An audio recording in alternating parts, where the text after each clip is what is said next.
Graça e paz, família de Deus. Continuando aqui no Evangelho de Mateus, no capítulo 13, vamos falar sobre a parábola do joio e do trigo. Interessante observarmos aqui e enfatizarmos que as parábolas são ilustrações. Essas ilustrações nem sempre trarão a exatidão de tudo aquilo que Jesus quis dizer, mas ela transmite uma ideia central, que essa ideia central é aquilo que temos que nos apegar.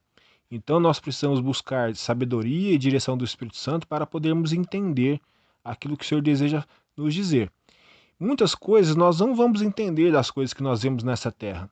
Por exemplo, até mesmo aquilo que nós vemos nessa parábola. A Bíblia diz que o joio foi uma semente má que foi lançada na terra pelo inimigo. São pessoas que não pertencem ao reino de Deus, e sim ao reino do maligno. E essas pessoas estão influenciando o mundo. A Bíblia diz que o mundo jaz no maligno.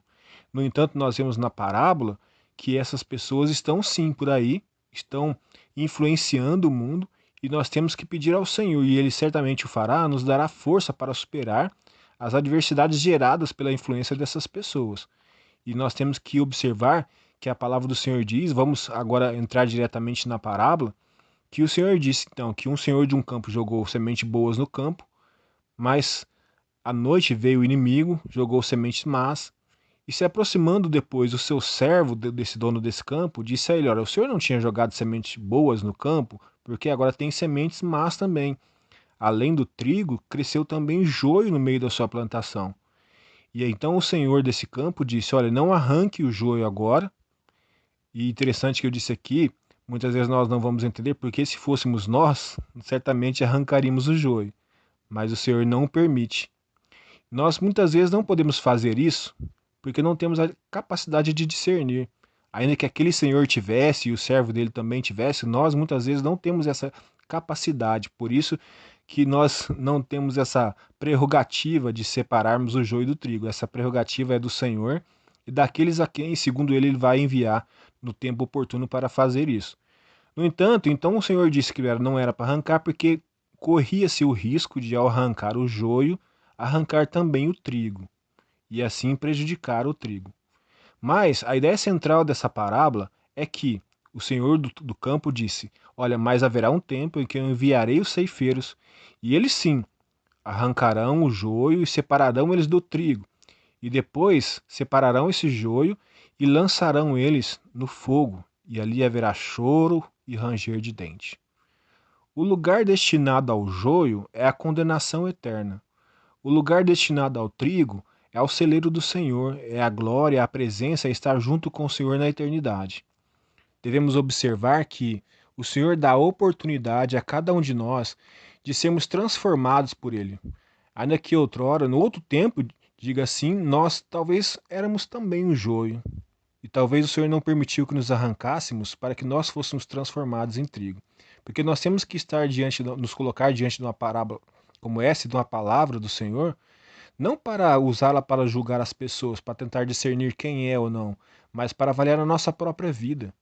Porque nós mesmos temos que cuidar daquilo que vai ser o nosso destino eterno, cuidar das nossas atitudes, do nosso coração, daquilo que ocupa nossa mente, o nosso espírito, para que assim possamos ser achados no Senhor, ser encontrados como trigo nessa seara e que o Senhor possa, em nome de Jesus, encontrar em nossas vidas o fruto do Espírito Santo. E que o fruto do Espírito é que vai dar evidência de que somos trigo. Porque os filhos de Deus, os filhos do reino, conforme o Senhor disse, que essa semente boa são os filhos do reino e as sementes más são as pessoas filhos do maligno, os filhos do reino são guiados pelo fruto do Espírito Santo. O fruto do Espírito Santo é evidente neles. E certamente no dia do juízo, certamente o fruto do Espírito Santo será aquilo que será como vara de medida para analisar se realmente se nós somos trigo ou se somos joio. Ao analisarmos isso, temos que clamar ao Senhor para que Ele nos ajude a cada dia, além de sermos transformados, a perseverarmos nessa condição. Porque nós sabemos que a Bíblia é repleta de informações e de versículos que diz que nós temos que perseverar, que nós não podemos ceder, não podemos nos cansar, porque realmente, como eu disse, vivemos num mundo que jaz no maligno. Vivemos num mundo onde há pessoas que são filhos do maligno. E muitas vezes esse mundo produz cansaço e enfado a nós, não somente ao nosso corpo, mas ao nosso espírito. Mas eu louvo a Deus porque o Senhor diz que Ele renova a nossa fé, renova a nossa esperança, ainda que no momento de cansaço e desespero, nós temos a quem nos recorrer. E assim o Senhor nos dará força para prosseguirmos nessa condição, porque creio que cada um de nós, tanto eu quanto você que está me ouvindo, o seu desejo no seu coração é estar no celeiro de Deus e não no lugar onde haverá choro e ranger de dente. Se você ainda não tem o conhecimento a respeito dessas verdades, eu convido a você a estudar mais sobre as Escrituras, estudar mais sobre Jesus, e você então encontrará nas Escrituras essa verdade, de que haverá um destino eterno para todos nós. E esse destino eterno será definido pelo modo como vivemos aqui, se vivemos como filhos de Deus ou como filhos do maligno. O Senhor nos dá a oportunidade de ser transformados em seus filhos. A Bíblia diz que a todos aqueles que o receberam, falando de Jesus, aqueles que receberam a Jesus, deu o direito de serem feitos filhos de Deus. Ou seja, nem todos são filhos, mas ele dá a oportunidade de sermos transformados em seus filhos. E quando somos transformados em seus filhos, temos a esperança da redenção eterna de um dia estarmos na eternidade com o Senhor. O Senhor certamente fará uma colheita e uma separação entre o joio e o trigo. E eu louvo ao Senhor pela oportunidade que Ele nos dá, hoje e sempre, de estarmos na condição de trigo, sermos transformados no trigo, que um dia será levado para o celeiro do Senhor, em nome de Jesus. Eu gostaria de orar nesse momento e quero que você ore comigo, em nome de Jesus. Deus Todo-Poderoso, em nome do Teu Filho amado, aquele que derramou sangue na cruz, ele derramou sangue para que todos aqueles que um dia eram joio possam ser transformados em trigos, ao colocar a fé em ação, ao reconhecer Jesus como seu Senhor e Salvador. E aqueles que já o fizeram, Pai, que possam receber do Senhor o renovo. Porque, como eu disse, vivemos num mundo hostil, vivemos aqui como peregrinos em um mundo onde o maligno impera. Mas nós estamos debaixo do cuidado do Senhor. Porque o reino do Senhor está em nós, está sobre nós. E o cuidado do Senhor se manifesta a cada dia.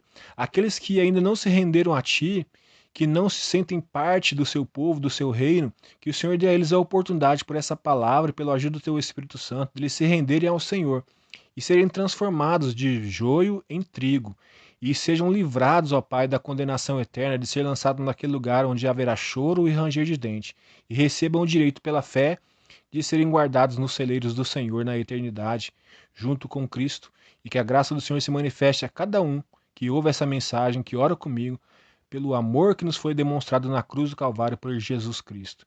Ele que é a prova do seu amor por nós, que foi provado mesmo quando nós éramos ainda pecadores. Éramos joio e o Senhor morreu na cruz por nós, para que nós pudéssemos ser transformados naqueles que serão os trigos que serão colocados nos celeiros do Senhor para todo sempre, em nome de Jesus. Deus abençoe sua vida. Se você foi abençoado por essa mensagem, compartilhe essa mensagem com as pessoas que você ama. Compartilhe com o máximo de pessoas possível, porque há muitas ovelhas esgarradas por aí que o Senhor ainda deseja transformar, e Ele transforma pelo poder da palavra. Se você puder, deixe seu like, deixe um comentário.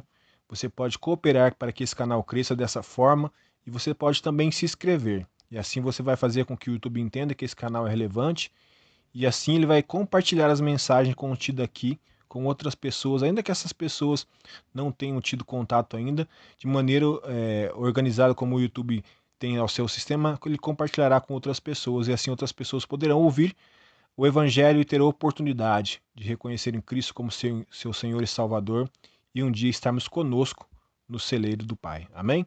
Deus abençoe a sua vida em nome de Jesus.